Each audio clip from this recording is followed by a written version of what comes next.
Hi everybody, thanks for spending time with us. This is Dr. John Degenhardt. This is Let's Talk Chiropractic. This is Cali Solarek. She's a patient of mine, so I want you just to listen to the show tonight and see if maybe you could get in her show. So Cali, for 30 seconds, tell people a little bit about yourself. Hi, I'm Cali Solarek. I am a teacher, I am a dance instructor, I'm a cheerleading coach, and I am involved in community theater. So I do lots of different things, and it keeps my body going, but it also creates some aches and pains every now and then. You know, what was interesting about this show, Cali, is many people watching this show are afraid of chiropractors. They've been hurt by one in the past, and they come to the assumption that all chiropractors are the same. So let's take a little break, and then we'll talk about why do you feel this office has been different, okay? Sounds good. So go get a glass of water and come right back.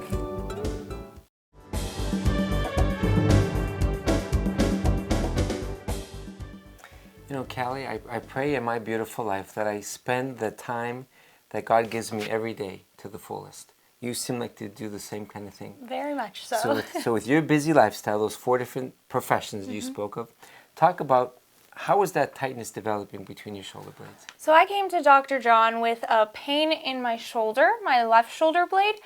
It actually progressed that it got numb from my shoulder blade right across the side here. And I let it go for a couple of days because I thought it would just go away, you know, usual aches and pains. But when the numbness continued, I got a little nervous, so that's when I called you. And it almost stopped me from being able to straighten my posture, move my arm. So I knew I needed a quick fix. But before I met you, somehow I think someone told me that just she's afraid to have her neck cracked. Very much so. Why did you have that perception even before I met you? You know, it's hard for me to say. When I was younger, I was not afraid of anything. Nothing scared me. And then I broke my arm twice in a matter of 6 months, and bones just creeped me out very much so. So whenever I thought of my neck getting cracked, whenever I saw other people's neck getting cracked, just the noise, the sound, the look of it just really turned me off. So the first moment I met you, when I walked in that room, and I listened to your story, and I said, Cali, we're not going to touch your neck. I could see in your eyes. The relief went. Thank God. You know, but here's what I see, Cali. Patients will tell chiropractors, don't crack my neck. Yet chiropractors do it anyway. Patients will come to me and they'll say, 5 years ago, I told the guy, don't crack my neck, and he did it anyway. So when I meet that guy, say at a party or whatever, and I gently say, what do you do when a patient says not to crack the neck? Here's what they say. I'm the doctor. I know really what they need best. So if I surprise them and I crack them and they're going to love it, they're going to love me. And I say to them, there's such a big disconnect. You need that trust. And that's why I'm doing this show tonight. So for people watching the show, Cali, have ever I pressured you to let me crack your neck? Not once. And I never will, Cali. No. So my point is, anybody watching this show, if you've had a chiropractic experience where you told them, don't crack my neck, and they did, I personally would say to them, I told you not to do that. I'm not coming back again. I'm going to find somebody who won't touch my neck. So and it feels great when I come in that I know it's not even going to be a possibility. I think if something is good, let it go. Right. You know, why try to improve upon perfection? Yes. You know, if it ever comes to the point where my neck is the issue, then that's a different story. But we talked about this while we were getting set up today. Your sister likes to have her neck cracked. This TV cameraman, our friend here, I have to be more gentle. He has a special condition with his neck. So I don't like when a chiropractor treats every patient the same. So if a person says to you, all chiropractors are the same, explain to them, what was the adjustment like? How were we sort of unique when you first came here? Well, the first thing we started with, which I thought was very interesting, was making sure my legs were in line, because I never thought that would have anything to do with my issue, what I was having. And then you walked me through it very nice, very slowly. You explained everything, which was very helpful before you did anything. So I knew what was to be expected, and I knew what wasn't going to happen, so that relieved a lot of stress. You know, Cali, though I'm here 42 years, you're a teacher. I'm sure every student you greet every year, you have to go through the basics. Everyone's unique. I go through those basics with every patient, like in your case. If the sacroiliac joints are misaligned and the legs are unlevel, though you have no lower back discomfort, I must correct the base before we get to the top. So we worked on your bottom and your middle, never touched the neck. Okay? So If someone was watching the show and they're still afraid to see chiropractors, what would you say to them? I would definitely say gain that trust with your chiropractor first. Talk it through with them. Make sure you understand what they're going to do. Make sure they understand what you want them to do. And then just go for it. And you even got a massage at this I office. did. Not everybody. When I first wanted to add massage therapy, all the local community signed a paper against my addition. Massage therapy can sometimes have a negative connotation. Now, all my neighbors here are patients of ours. Right. Tell people, what was your massage like? It was wonderful. And I have to say, I was very surprised. I'm not too much of a massage person. Not that I'm not against it, but it wasn't something I always did.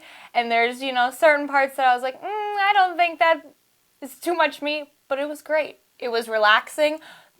The environment I was in relaxed me, calmed me. I think that helped a lot too. And afterwards, I felt fantastic. Callie, you look like a very happy, positive-minded person. But I think if we ever were transparent, you and I, everybody carries some stresses and some burdens. Definitely. And I think, though I can alleviate your left scapular tension, the massage, I think, even emotionally relaxes people's... Yes. Like you said, your dad wants to get a Yeah. massage. I don't know your dad, but I bet you when he lays it on... I tell the girls, don't talk to me. I want to... You probably talked all the time. Not too much, just at the beginning. But I tell him, if you don't mind, don't talk to me. I want to just lay here for 45 minutes and just enjoy the massage. And she actually kept saying, are you asleep? And I was like, no, not yet. So you were actually quiet. Yes, I was. I bet restrained myself. your mom and dad would be shocked. I bet. I was too. Well, folks, let's wind it down from the first segment here. I love being a chiropractor. I know, Callie, that there's people out there that have been hurt by chiropractors. I'm not here to put anybody down in the show. I want people to communicate to their chiropractor, for that chiropractor to respect the patient and have the dialogue that you and I have. Okay, so go take a break. Come back in about a minute.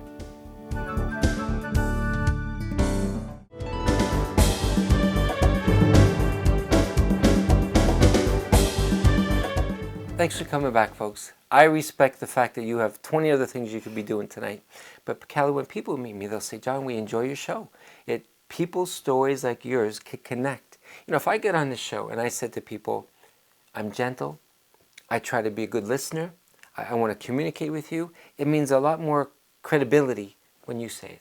And it's just from your heart. But people are going to ask me, though, to fix my spine, do you still have to crack me? So what did it feel like when you did hear your thoracic spine fall into place?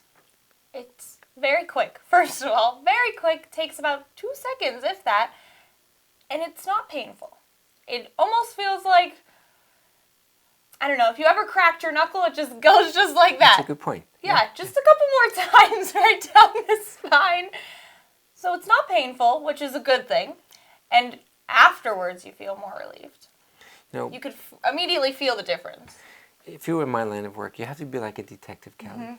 Some people will sleep all contorted, or maybe the men like your dad, they'll lay on a couch at night watching the Lakers, and the couch, as it sags, it throws just... So my job is not just to fix the spine, but to get to know the patient. And that's, I call it the wow factor. When people say to me, this office is different, you not only found my problem, listened, corrected it, but now you delved into my lifestyle to figure out what's causing it. And that's that wow factor that I think people say, like in your case, John, I'm feeling great. No need to come often, every 6 or 8 weeks. But with your busy lifestyle, we want to check it just to sort of keep it good. So let me briefly talk about when people sleep on their stomachs, Callie, they have to turn their neck to breathe, and it sort of twists their whole body. And you could feel it, too. What position do you like to sleep in? My side. Okay. So what do you do with your arms when you're on your side? I put one underneath my pillow, and the other one goes, onto the mattress. Okay, because some people, they'll sleep, like you said, with, like their elbow will be so, and they'll come to me 5 years later, and they'll have such elbow-shoulder problems. So they always say to try to hold the pillow like you, sort of like you do. So because 64% of Americans are side sleepers, 11 are back sleepers, the rest are stomach sleepers. So again, for her spine, on your back is best. On either side is fine. Never be a stomach sleeper. I get people, Callie, they'll say to me, I've slept on my stomach for 40 years. I've twisted because the neck gets like a tension. So then they twist and crack their own neck for 20 years. They're the hardest people to help. And because you know, have to when move I it was gently. younger, I actually did sleep on my stomach. But again, when I broke my arm and you couldn't sleep on your stomach Thank anymore, God. that's when it stopped. See? The Lord works in mysterious Yes. ways. And ever since then, I can't find a comfortable spot on my stomach. So I guess that worked out. How did you break your arm twice? The first time I was at cheerleading, and all I did was actually just trip over a mat at cheerleading, and the way I landed, I just fell on it, and it was the same arm, 6 months. I have scars to show it, and first time it went right zigzag, and the second time I was at gymnastics, and I put my hand down, and it just snapped right in half, and I just sat down. I knew. In my line of work, that right arm, 40 years from now, is going to be like a weak link. Oh, it already is. Yes, all your life. If you have to carry like a gallon of paint, use that left hand if you can, just to give it a break. Luckily, I'm left-handed. Okay, very good. Let's talk about you. Being a teacher, I think during COVID, I had multiple teachers that came into my office and they were crying.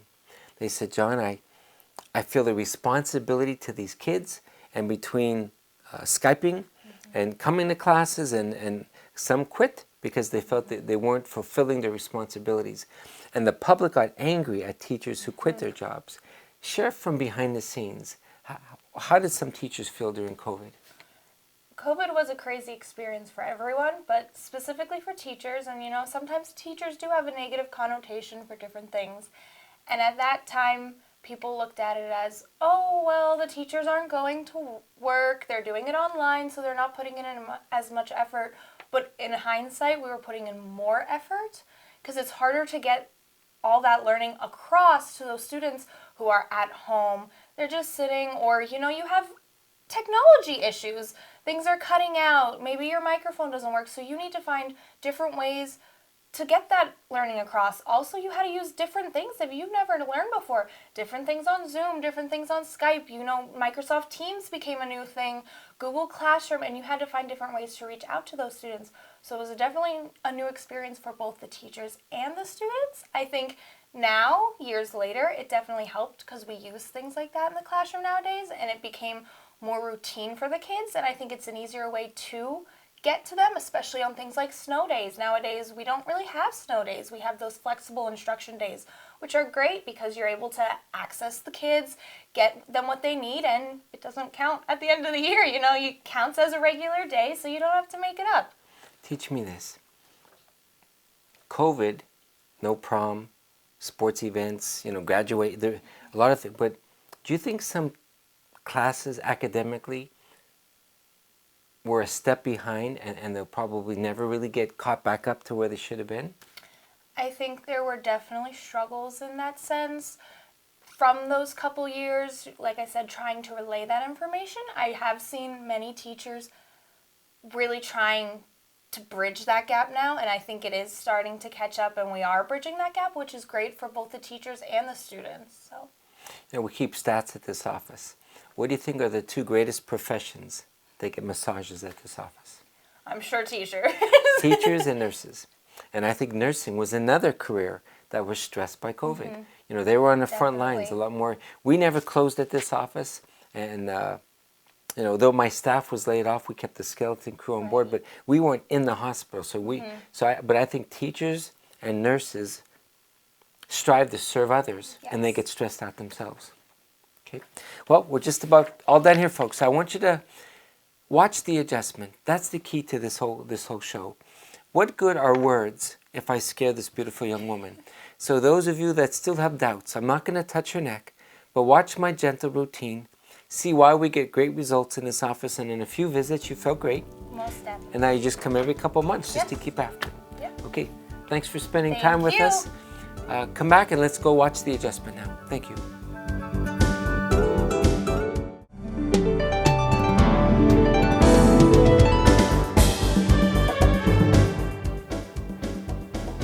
Hi everybody, thanks for coming back to the last segment, and then we're going to do a little promo before we forget. But Cali Solarek, you did a great job tonight. Thank you. So thank you for your time, I mean that. Of course. Everybody, to give you some understanding, and that's why she said to me, I like to talk people through it. When Cali came here, her main complaint was on her upper left side. So most chiros would just crack away. I'm a detective. We wanted to measure, she has a right and the left sacroiliac joint. Many girls, if you're watching the show, if you sit on top of one of your legs or cross your legs or sit on the floor Indian style, women, more than men, it's their thick wallets, it makes the sacroiliac joints shift. So what good is it if I straighten Callie's upper thoracic spine if I don't even touch this? Some chiros, you know what they do? They fix this in 2 visits, then they make it pay for 2 more visits. I rather just fix the whole spine in 1 visit. So then people know I'm more sincere. So we call it a chem test. It's an orthopedic test. Callie's back, surprisingly to her, was like this. No surprise with your beautiful past. You know, Callie, even falling and breaking an arm, who knows how that impacted you, your whole spine. So my job was to get Callie's pelvis level and then get her straight. So we call it a leg check. I'm going to check the length of her legs to make sure they're level, because in the last 6 weeks you're probably still doing crazy stuff. And then from there we're going to adjust her spine, not going to touch her neck. Anybody watching the show, if you don't want your neck adjusted, tell a chiropractor he should respect your wishes and not touch it at all. Okay? So there's a little basic understanding. Okay, young lady, on your tummy. Hands up here. So the first time we did this, did this part scare you even going down? I see some people, their knuckles are white. So that's those little details I watch. So again, here's her right and her left sacroiliac joint. We're going to measure the length of her legs. And it is off a little bit if you can see it on the camera. So her left one is about a heel's length longer. And they should be level. So we get the placement of my hands, Callie, and the angle is crucial. We get on the left sacroiliac and we're going to push, it's called superior to inferior, medial to lateral. So you don't just push on people. Then you got on the ischium on this side. So you tap it and the table drops. People in the waiting room, they hear these sounds and I think it scares them. But when they get on the table, you don't feel any cracking, right? Nothing at all. There's no pain. And that's what people love about this office. So let's recheck it. I always critique myself. Now that looks perfect, Callie. So the left leg, which was a 1/4 inch longer, is now perfect. So you tell me, in the last 6 weeks since we've seen you, this was off a 1/4 inch. You think from cheerleading or from gymnastics or? Thinking from dance. Yeah. So now we use this little massager.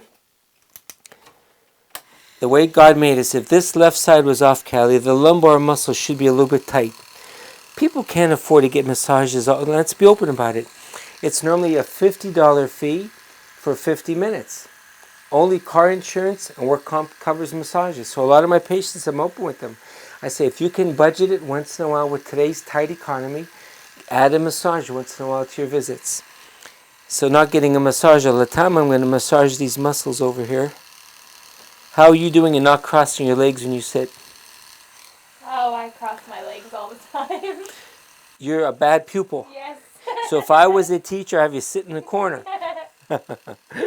Well, next time a student doesn't do their homework, you remember this conversation and you be more gentle with them. I'll be more understanding. Okay, so now again, Callie, if that was off, 25 vertebrae, very slowly, they start shifting. So my job is, rather than pushing into her, we're going to bring up the table as she lies on her back. I use my hand as a fulcrum. We put it underneath her, and maybe you'll hear it with my microphone, but you can hear her spine go, drat. So getting that level, getting that straight, Callie, we never want those spasms to return back to where they were. So let's bring up the table. And then you turn right around. Callie, even this table, to be blunt, this is a more expensive table chiropractors can buy. Some guys just have a couch. If you're 80 years old and you just weed whacked your lawn and you could barely walk, they say, Doc, I'm so glad you have this table that takes me up and down. So even that's more modern than just sort of trying to get on and off the table yourself. Okay, now you're going to cross your arms. That opens up what they call the ribs. Now sit up a little bit for me. I'm going to put my hand right in the middle of her thoracic spine. This is what we did the first visit, right? Now we're going to wait till the table's down. And again, folks, that's where I never want to retire. So on the first visit, Callie's a little bit nervous. And I asked her, when you breathe in, and I need her lungs to exhale, but if she holds her breath, nothing would work. So trust, communication. So when she breathes in and exhales totally, the spine's going to go, and then we're done. So let's try, Callie. Take a deep breath. Exhale. Good girl. So you heard about what, 4 or 5 of them, Yes. right? So if this was your sister and we're not going to touch you, then we would do the neck area. Then we do the neck. But we have so many girls who said, my neck is fine, just leave it alone. I appreciate that.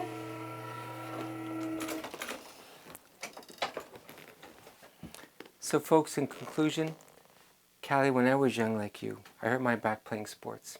I went to medical doctors for years. Back braces, physical therapy exercises.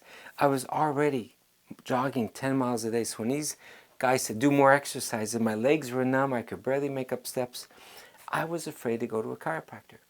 And when I went, and it changed my life, it gave me that direction. And to this day now, we talked about it earlier, when you feel like your life has significance, when you lay in bed tonight, cheerleading, gymnastics, teaching, art, or theater, I'm sure you feel like, Lord, I'm using my life significantly so Callie can go to bed and feel at peace. I'm the same way, Callie. I thank God for what, by accident, I hurt my back, and God, I think, guided me. So, Put you on your path. but I think that's why we get better results here. I know what it's like to have terrible pain and not have any other doctor help you. So I just want to thank you for your time. I pray that this show helps many people who are afraid of chiropractors, now that they know you don't have to have your neck cracked. Well, thank you very much. Thank you, doctor. Thanks for doing the show.